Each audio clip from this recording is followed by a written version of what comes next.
But the religious presumption is something more like, well, no, the thoughts enter the theater of your imagination because you've opened yourself up to the revelation, and that isn't you in any real voluntary sense. In some sense, it's almost as if it's something external to you because you didn't have the answer, and you posed the question, and now you have the answer. And you know how that works, too, because you can get an answer that manifests itself internally, and sometimes it clicks, right? It's intuitively appropriate. It matches you in some fundamental way, and you think, oh, yes, of course. And, well, that's a revelation. And then that's part of thought.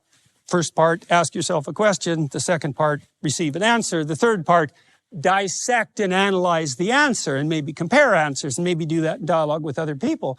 And that's thought. But all of that's predicated on the initial openness to the receipt of the revelation. And so this is such a cool idea that the more of your own ignorance and insufficiency you're willing to admit, and that's a painful thing, right? If you go right down to the core of why you're much more useless than you might be, you go right to the core of that, the deeper you go down, and that's in some real sense an admission of your sins and inadequacies, the more likely it is that you'll receive an answer that will rectify that.